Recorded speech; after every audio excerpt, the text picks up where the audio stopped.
Students, आज हम advantages and disadvantages of the database management system पर बात करने वाले हैं। एडवांटेजेस होते हैं फ़ायदे और डिसएडवांटेजेस होते हैं नुकसानात। Some important advantages of database management system are as follows. सबसे पहले एडवांटेजेस हैं और नेक्स्ट हम डिसएडवांटेजेस पर बात करने वाले हैं। सबसे पहला एडवांटेज फ़ायदा जो है वो है डाटा इंडिपेंडेंस। इसका मतलब डाटा आज़ाद है, उस पर कोई पाबंदी नहीं। तो यहाँ हम इस पर बात करते हैं। Database approach provides the facility of data independence. It means that the data and the application programs are separate from each other। मतलब कि जो डाटा आप एंटर करते हैं और डिफरेंट एप्लीकेशन प्रोग्राम्स हैं एक दूसरे से मुख्तलिफ हैं। फॉर एग्ज़ाम्पल, ये एप्लीकेशन प्रोग्राम है, इसमें डाटा है, ये एप्लीकेशन प्रोग्राम है, इसमें डाटा है, ये एप्लीकेशन प्रोग्राम है, इसमें डाटा है। तो ये सब एक दूसरे से सेपरेट है। ऐसा नहीं है कि एक डाटा सब एप्लीकेशन प्रोग्राम में है या ये सारी एप्लीकेशन प्रोग्राम एक हैं, ऐसा नहीं, बल्कि डिफरेंट हैं, separate from each other. User can change data storage structures and operations, जो भी काम हैं उस पर करने वाले, without changing the application programs, यानी कि जो एप्लीकेशन प्रोग्राम्स हैं उनको चेंज किए बगैर वो डाटा स्टोरेज स्ट्रक्चर्स को चेंज कर सकता है और ऑपरेशंस कर सकता है। जैसा कि हमने डाटा इंडिपेंडेंस पर बात की, इसका मतलब कि जो डाटा और एप्लीकेशन प्रोग्राम्स हैं वो सेपरेट हैं। यानी फॉर एग्ज़ाम्पल, अगर ये डाटा है और ये एप्लीकेशन प्रोग्राम है तो वो डाटा स्टोरेज स्ट्रक्चर को चेंज कर सकता है without changing the application program. The user can also modify programs. इसके अलावा प्रोग्राम्स को मॉडिफाई कर सकता है विदाउट रीऑर्गेनाइजेशन ऑफ डाटा को दोबारा से रीऑर्गेनाइज करने के बगैर। मतलब यहाँ वो एप्लीकेशन प्रोग्राम को चेंज करना चाहता है तो वो डाटा स्टोर जो यहाँ पे स्टोर है उसको छेड़े बगैर, उसको टच किए बगैर वो यहाँ पे कर सकता है मॉडिफाई प्रोग्राम्स को, एप्लीकेशन प्रोग्राम्स को। दूसरा फ़ायदा है रिडंडेंसी कंट्रोल। इसका मतलब है duplication of data in multiple files, यानी कि ऐसा नहीं होता जो आपका डाटा है वो डुप्लीकेट नहीं होगा, एक से ज़्यादा जगह पे ज़रूर जाएगा लेकिन मल्टीपल फाइल जो है उसमें नहीं रहता। तो इसलिए ये कंट्रोल मौजूद है। अगर ये कंट्रोल ना हो तो मल्टीपल फाइल्स के अंदर डुप्लीकेशन हो जाएगी। द डाटा इन डेटाबेस के अंदर जो डाटा है अपीयर्स ओनली वन, सिर्फ एक बार ही ज़ाहिर होता है। इट इज़ नॉट डुप्लीकेटेड, एक से ज़्यादा कॉपी नहीं होती। The same data is used at all places it is required. अगर डाटा एक से ज़्यादा जगहों पर चाहिए तो एक ही बार वाला, फॉर एग्ज़ाम्पल ये 3 जगह हैं, ऐसा नहीं होता यहाँ पे भी वही डाटा पड़ा है, यहाँ पे भी वही डाटा पड़ा है, यहाँ पे भी, ऐसा नहीं होता, बल्कि ये डुप्लीकेशन हो जाएगी। इसको कंट्रोल करने के लिए क्या है, अगर डाटा यहाँ पे है और यहाँ पे चाहिए, जब यहाँ पे चाहिए तो यहाँ से ये गायब हो जाएगा और यहाँ पे चला जाएगा। अगर यहाँ पे चाहिए तो यहाँ पे आ जाएगा और यहाँ से चला जाएगा। मतलब डुप्लीकेशन नहीं होती मल्टीपल फाइल्स के अंदर। अगर डुप्लीकेशन हो जाए इसका मतलब रिडंडेंसी कंट्रोल नहीं है।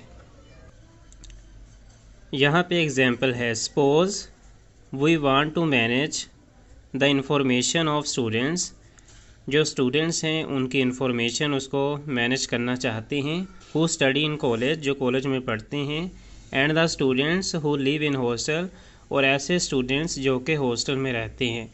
यानी कि मैनेज करना चाहते हैं उन स्टूडेंट्स की इंफॉर्मेशन जो सिर्फ कॉलेज में पढ़ते हैं और उन स्टूडेंट्स की इंफॉर्मेशन जो हॉस्टल में भी रहते हैं।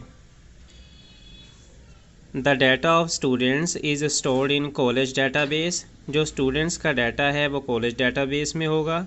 If a student also lives in hostel, अगर वो हॉस्टल में भी रहता है, his record will be stored only in college database, तब भी उसका रिकॉर्ड जो है वो कॉलेज डाटाबेस में रहता है। It will not be duplicated, ये डुप्लीकेट नहीं होगा। अब फॉर एग्ज़ाम्पल यहाँ पे देखें, ये एक स्टूडेंट है जिसका डाटा है कॉलेज डाटाबेस में। अगर वो हॉस्टल में रहता है, इसका मतलब ये नहीं उसका अलहदा बन जाएगा, बल्कि जो उसका हॉस्टल वाली इन्फॉर्मेशन है वो भी कॉलेज स्टूडेंट्स यानी कि कॉलेज डाटाबेस उसके अंदर ही जाएगी। दोबारा उसका अलहदा डाटा नहीं बनता, बल्कि अलहदा उसका जो है डाटाबेस नहीं बनती, बल्कि उसका जो डाटा है वो उसमें शिफ्ट हो जाएगा कॉलेज डाटाबेस के अंदर। ऐसा नहीं होता कि हॉस्टल का अलहदा डाटाबेस नहीं बनता, बल्कि कॉलेज वाले में ही चला जाएगा, डुप्लीकेट इन्फॉर्मेशन नहीं होती। अब तीसरा जो इसका फ़ायदा है वो है कंसिस्टेंसी कॉन्स्ट्रेंट्स। ये रूल्स हैं डैट मस्ट बी फॉलोड, जिन पे अमल करना ज़रूरी है, to enter data in the database. Database के अंदर डाटा एंटर करने के लिए आपको रूल्स को फॉलो करना ज़रूरी है, जिसको कॉन्स्ट्रेंट्स बोलते हैं, यानी कि consistency constraints. If a data doesn't fulfil these constraints, अगर आप डाटा एंटर कर रहे हैं और वो उन कॉन्स्ट्रेंट्स पर पूरा नहीं उतरता, it can not be entered in the database, वो डाटाबेस के अंदर एंटर नहीं हो सकता। Database management systems provides an easy way for applying different consistency constraints that ensure the consistency of the data in database। यानी कि ऐसा नहीं है कि ये बहुत ज़्यादा डिफ़िकल्ट हो, बल्कि ये एक आसान रास्ता देते हैं यूज़र्स के लिए, ताकि वो कंसिस्टेंसी डाटा की देख सकें और फिर उनको डाटाबेस के अंदर रूल्स को फॉलो करके ऐड कर सके। For example, a constraint can be applied to ensure that the marks of a students are always between 0 and 100। ऐसा तो नहीं होता अगर आप 101 मार्क्स लिखना चाहें, क्योंकि मार्क्स तो सिर्फ 100 तक जाते हैं स्टूडेंट्स के, इसलिए ये रूल को फॉलो करेंगे, 101 नहीं लिखेंगे। अगर लिखेंगे तो डाटाबेस के अंदर एंटर नहीं होगा, तो इसलिए इनको आप बोलेंगे ये इसके कुछ कॉन्स्ट्रेंट्स हैं। चौथा फ़ायदा है सपोर्ट कॉम्प्लेक्स डाटा रिलेशनशिप्स। अगर डाटा कॉम्प्लेक्स है, उसका भी जो रिलेशनशिप के लिए ये उसको सपोर्ट करता है। ऐसा नहीं होता कि कॉम्प्लेक्स डाटा को ये जो है वो कैंसिल करता है। डाटाबेस मैनेजमेंट सिस्टम अलोज इजाज़त देता है द यूज़र को to design complex data structures, कि वो कॉम्प्लेक्स पेचीदा डाटा स्ट्रक्चर्स बना सके। It enable the user to logically view and access data. ये यूज़र को इजाज़त देता है, इस काबिल करता है कि वो डाटा को एक्सेस कर सके, रसाई हासिल कर सके और लॉजिकली खुद से देख सके इन डिफरेंट वेज, मुख्तलिफ तरीक़ों से। डाटा सिक्योरिटी फीचर्स, तो डाटा की सिक्योरिटी एक मेजर चीज़ होनी चाहिए, क्योंकि डाटा आपका सबसे ज़्यादा इम्पोर्टेंट होता है। Data security is the protection of the database from unauthorized access. अगर कोई रसाई हासिल करना चाहता है जिसको आपने अथॉरिटी नहीं दी और वो डाटाबेस तक रसाई हासिल करना चाहता है, तो उससे हिफाजत के लिए ये फ़ीचर मौजूद है और इसको डाटा सिक्योरिटी बोलते हैं। The database management system provides several procedures to maintain data security। Different procedures हैं जिनमें पासवर्ड्स हो सकते हैं, स्कैनिंग हो सकती है, फिंगरप्रिंट हो सकते हैं, इस तरह की चीज़ें। उन प्रोसीजर्स से गुजरने के बाद जो है वो एक्सेस कर सकते हैं आप डाटा को। The security is maintained by allowing access to the database through the use of user names and passwords. Different users of database system have different levels of access rights to the database। Her user के लिए अलहदा जो है वो level है, हर कोई user deeply उसको उस डाटाबेस को एक्सेस नहीं कर सकता, इसलिए उनके लेवल्स हैं। छोटा सिर्फ थोड़ी सी चीज़ को एक्सेस कर सकता है और जो बड़ा ऑफिसर है वो ज़्यादा चीज़ों को एक्सेस कर सकता है डाटाबेस के अंदर। फॉर एग्ज़ाम्पल, यहाँ पे आपके पास डेटाबेस है या एप्लीकेशन प्रोग्राम्स है, इसके अंदर डाटा पड़ा है। एक यूज़र सिर्फ इसको एक्सेस कर सकता है, एक यूज़र इस सारे को एक्सेस कर सकता है, यानी कि इस यूज़र को ज़्यादा एक्सेस है और ये एक वाले को सिर्फ थोड़ी सी एक्सेस है। ठीक है, इसको ज़्यादा है। Database backup and recovery, backup होना चाहिए डेटाबेस का। अगर डेटाबेस को कोई मसला बनता है, बैकअप मौजूद हो तो आप उससे रिकवरी कर सकते हैं, डाटा वापस आ सकता है। Database management system provides the facility for backup and recovery. Backup facility is used to store an additional copy of data. अगर आपका डाटा यहाँ पे मौजूद है, आप इसकी कॉपी यहाँ पे रख लेते हैं। अगर ये डाटा डिलीट होता है तो आप इस वाली कॉपी को, बैकअप को आप रिकवरी कर सकते हैं। The data can be recovered from the file if the original file is lost or damaged. A utility in the database management system is used to recover data. The utility rebuilds the data by using the backup copy of the data. Utility जो है ये एक ऐसी चीज़ है database management के अंदर जो कि डाटा को रिकवर करती है। फॉर एग्ज़ाम्पल ये आपकी कॉपी है डाटा की और इसको दोबारा आप रिकवर कर लेते हैं। Advanced capabilities, Database management system provides advanced access capabilities for online reporting. It uses internet for advanced capabilities. Capabilities क्या होते हैं? एक से ज़्यादा चीज़ें मज़ीद आपके फ़ायदे के लिए जो आपको कैपेबल बनाते हैं कि आप कोई चीज़ परफॉर्म कर सकें या सिस्टम कोई चीज़ परफॉर्म कर सके। फॉर एग्ज़ाम्पल पहले आपके पास ये छोटी चीज़ थी, एडवांस कैपेबल इंटरनेट की यूज़ से आपने वो मज़ीद अपडेट मिली तो आपको ये चीज़ मिल गई, तो अब ये फ़ायदेमंद है ना, बड़ी चीज़, ज़्यादा अच्छी चीज़। तो ये एडवांस कैपेबिलिटीज़ हैं डेटाबेस मैनेजमेंट सिस्टम में। अब हम बात करने वाले हैं डिसएडवांटेजेस। हमने एडवांटेजेस पर बात की जो कि वाकई बहुत ज़्यादा इम्प्रेसिव थे, लेकिन इसके साथ कुछ डिसएडवांटेजेस भी हैं। सबसे पहले है high cost of database management system. ऐसा तो नहीं होता कि आप इतना बड़ा सिस्टम एक इंसान ख़रीद ले या उसके पास ज़्यादा पैसे, ख़रीद भी सकता है, लेकिन मोस्टली ये हाई कॉस्ट होती है। A complete database management system is very large and complex software. एक तो ये बहुत बड़ा सॉफ्टवेयर है, दूसरा पेचीदा सॉफ्टवेयर है। इट इज़ एक्सपेंसिव, महंगा है, to purchase database management software. Database management software आप परचेज़ करने के लिए बहुत ज़्यादा महंगा है, और इसके अलावा ये बड़ा भी होता है, कॉम्प्लेक्स भी होता है। दूसरा डिसएडवांटेज है हायर हार्डवेयर कॉस्ट। उसका जो हार्डवेयर है, यहाँ पे आप माउस कीबोर्ड लेते हैं, कितना महंगा मिलता है, तो इतना बड़ा सिस्टम लगाने के लिए उसका जो सारा हार्डवेयर है वो भी ज़्यादा कॉस्टली है। Database management system is complicated and heavy software. देखा, हैवी सॉफ्टवेयर यहाँ पे होगा। It requires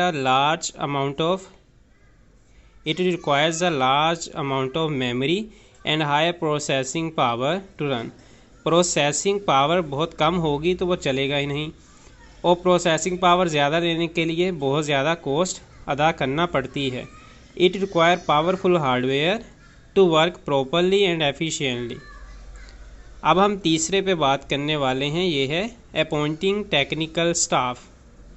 टेक्निकल स्टाफ होना चाहिए। अगर कोई गड़बड़ बनती है, कोई प्रॉब्लम बनती है डेटाबेस के अंदर, तो उसको वो हल कर सके। The technical staff such as database administrator and application programmer is required to manage database management system. The organisation needs to pay good salaries to the technical staff. अब जो टेक्निकल स्टाफ रखा है तो उसके लिए भी आपको उनको सैलरी देना पड़ेगी, जो कि काफ़ी कॉस्टली होगा। नेक्स्ट हमारे पास है कॉस्ट ऑफ स्टाफ ट्रेनिंग। जो स्टाफ आप रख रहे हैं, अगर उससे ज़्यादा नहीं पता तो उसकी ट्रेनिंग के लिए, उसको सिखाने के लिए भी आपको जो है कॉस्ट अदा करना पड़ती है। Database management system is a complex system and it require trend users. ऐसा नहीं होगा कि कोई भी इसको चला सके, इसको मैनेज कर सके। तो ये कॉम्प्लेक्स सॉफ्टवेयर है, सिस्टम है, ट्रेंड यूज़र्स ही इसको यूज़ कर सकते हैं। To use it properly, the user training is required in our field such as programming के लिए यूज़र्स, एप्लीकेशन डेवलपमेंट के लिए और डेटाबेस एडमिनिस्ट्रेशन के लिए। एन ऑर्गेनाइजेशन में need to spend a lot of amount for staff training, और staff की ट्रेनिंग के लिए भी आपको जो है वो सैलरीज देना पड़ेंगी। Problems in wrong database environment, the problems में occur if wrong type of database environment is selected. A database system में also need changes due to change in requirements, the change can be costly due to conversion and testing of the existing programs। अगर कोई change require हो तो उसको change करने के लिए, modify करने के लिए भी कॉस्ट आता है, प्रॉब्लम भी आता है, कॉस्ट भी आता है। It may require a lot of cost to implement the changes. छठा है need of data dictionary. Another disadvantage of the database management system is the need of the data dictionary। Data dictionary क्या चीज़ है? Data dictionary stores data definitions or description of the structure of data used in the database। database के अंदर जो आप data इस्तेमाल कर रहे हैं उसका जो स्ट्रक्चर और डिस्क्रिप्शन है, डेफिनेशंस हैं, उसको स्टोर करना जो है वो डाटा डिक्शनरी करती है। It ensure that data is according to the data definition rules.